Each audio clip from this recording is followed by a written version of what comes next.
Hello friends, good morning. आइए आपका अपना चैनल ज्ञानोदय में आप सभी का स्वागत है। आज हम बात करने जा रहे हैं पॉलिटिकल साइंस के एक बहुत ही महत्वपूर्ण टॉपिक जिसका नाम है भारतीय संविधान की संशोधन प्रक्रिया का आलोचनात्मक वर्णन कीजिए। तो आज इसी का उत्तर प्रारूप लेकर हम आपके समक्ष उपस्थित हैं। ये बहुत ही इम्पोर्टेंट क्वेश्चन भी है और हो सकता है कि आने वाली परीक्षा में इससे संबंधित क्वेश्चन आपको देखने को मिले। तो आइए आपका ज़्यादा समय नहीं लेते हुए हम इसका उत्तर प्रारूप को देखते हैं। प्रश्न को एक बार फिर से सुन लीजिए कि भारतीय संविधान की संशोधन प्रक्रिया का आलोचनात्मक वर्णन कीजिए। संशोधन एक राष्ट्र या राज्य के लिखित संविधान के पाठ में औपचारिक परिवर्तन को दर्शाता है जो संविधान के भाग 20 के अनुच्छेद 368 में उल्लेखित है एवं संसद की शक्तियां से संबंधित है। हालांकि भारत की संविधान संशोधन प्रक्रिया की आलोचना चर्चा में बनी रहती है। तो ये छोटा सा इंट्रोडक्शन के साथ आप अपने बातों को आगे बढ़ाइए। हालांकि इन्होंने डायरेक्ट पूछा है कि संविधान संशोधन प्रक्रिया का आलोचनात्मक वर्णन कीजिए, तो इससे पहले कुछ पॉइंट्स आपको देने होंगे कि आखिर क्या मुद्दा है जिसके आधार पर आलोचना की जाती है। तो आइए जानते हैं कि भारतीय संविधान संशोधन के तरीके या प्रक्रिया जिसे 3 भागों में बांटा गया है। पहला है साधारण बहुमत, फिर है विशेष बहुमत और तीसरा है राज्य विधानमंडल द्वारा अनुसमर्थन के साथ विशेष बहुमत।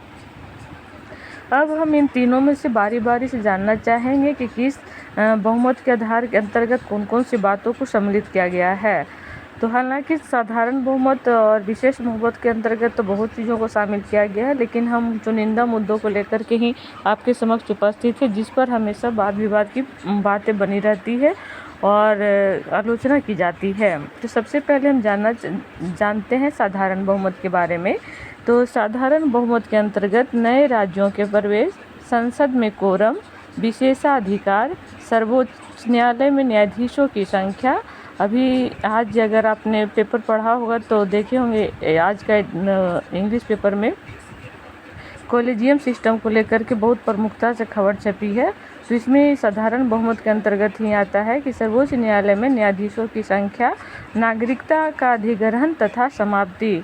और अभी हाल ही में सीए का मुद्दा भी बना हुआ है। तो इन्हीं तमाम मुद्दा जो कि साधारण बहुमत के अंतर्गत आता है। इसके बाद आता है विशेष बहुमत की बात। तो विशेष बहुमत में हम उन मुद्दों को शामिल करते हैं जैसे कि मौलिक अधिकार, डीपीएसपी, अन्य सभी वो विषय जो श्रेणी 1 और 2 में शामिल नहीं हैं। कहने का तात्पर्य है कि जो भी साधारण बहुमत या राज्य विधानमंडल अर्थात आधा से अधिक राज्यों के समर्थन के साथ कोई बहुमत पेश होता है तो 1 और 2 में जो शेष रह जाते हुए सारे मुद्दों को हम विशेष बहुमत के अंतर्गत डाल देते हैं। अर्थात कहने का मतलब जो हमारे संविधान में वर्णित जो चीज़ें हैं जैसे कि मौलिक अधिकार, राज्य की नीति निर्देशक तत्व इत्यादि को, जबकि नागरिकता को हम साधारण बहुमत के अंतर्गत देखते हैं। तीसरा है राज्य विधानमंडल द्वारा अनुसमर्थन के साथ विशेष बहुमत, या इसी को कहते हैं कि आधा राज्यों के समर्थन के साथ पेश किया गया कोई बहुमत।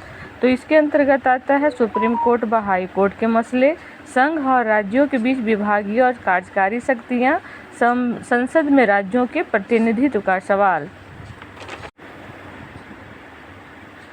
दूसरा पॉइंट है कि संविधान में संशोधन के लिए किसी विशेष प्रक्रिया का कोई प्रावधान नहीं है। विशेष बहुमत की आवश्यकता को छोड़कर संशोधन की प्रक्रिया विधायी के समान हो जाती है। नेक्स्ट पॉइंट है कि संशोधन की प्रक्रिया प्रारंभ करने की शक्ति केवल संसद के पास ही होती है। राज्यों के पास ऐसी कोई शक्ति नहीं है, राज्य विधान परिषदों के निर्माण या उन्मूलन को छोड़कर। ये अपवाद में है, इसे अपवाद में लिख सकते हैं कि राज्य विधान परिषदों के निर्माण या उन्मूलन को छोड़कर संविधान के एक बड़े हिस्से में केवल संसद ही संशोधन कर सकती है। कुछ मामलों अर्थात सीमित मामलों में राज्यों की सहमति की आवश्यकता होती है। संविधान संशोधन विधेयक के लिए दोनों सदनों की संयुक्त बैठक आयोजित करने का प्रावधान नहीं होने से कभी कभी गतिरोध की स्थिति भी उत्पन्न हो जाती है। संशोधन प्रक्रिया से संबंधित प्रावधान बहुत अस्पष्ट होने के कारण विवाद पैदा करने और मामलों को न्यायपालिका में ले जाने की व्यापक गुंजाइश छोड़ते हैं। संशोधन की प्रक्रिया अदालतों को हस्तक्षेप करने की संभावनाओं पर भी बल देती है। संविधान राज्य विधानसभाओं के लिए प्रस्तुत किए गए संशोधन की पुष्टि या अस्वीकार करने के लिए कोई प्रावधान प्रदान नहीं करता है। तो ये था कि जिस मुद्दों पे हम भारतीय संविधान में संशोधन जो किया जाता है आर्टिकल 368 के अंतर्गत, तो आखिर आलोचना होने के क्या क्या मुख्य बिंदु था, हमने एक एक करके बिंदुओं को स्पष्ट कर दिया। उम्मीद करती हूँ कि आप यदि इसे 2 से 4 बार सुनेंगे संभवतः आपके संज्ञान में आ जाएगा। अब इसे छोटा सा कंक्लूजन देख करके हम अपने शब्दों को समाप्त करने का प्रयास करती हूँ। क्या यह इस सवाल पर भी शांत है कि क्या राष्ट्र इसे देने के बाद अपनी अनुमति वापस ले सकते हैं?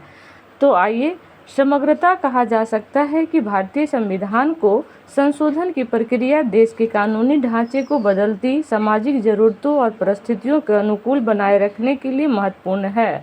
आवश्यकता है संविधान के एक जीवन दस्तावेज बना रहे जो लोगों की आकांक्षाओं, चुनौतियों और बदलती सामाजिक मूल्यों को परिलक्षित कर सके।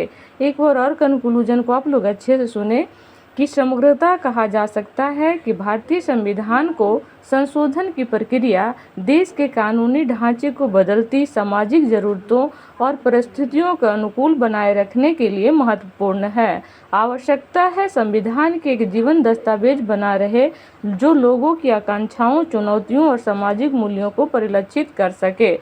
तो आज का हमारा वीडियो कैसा लगा अपने कमेंट से ज़रूर मुझे बताएं और वीडियो को लाइक, सब्सक्राइब और शेयर करना ना भूलें। चलिए इसी के साथ अपने वीडियो को हम बंद करते हैं। जय हिंद, जय भारत।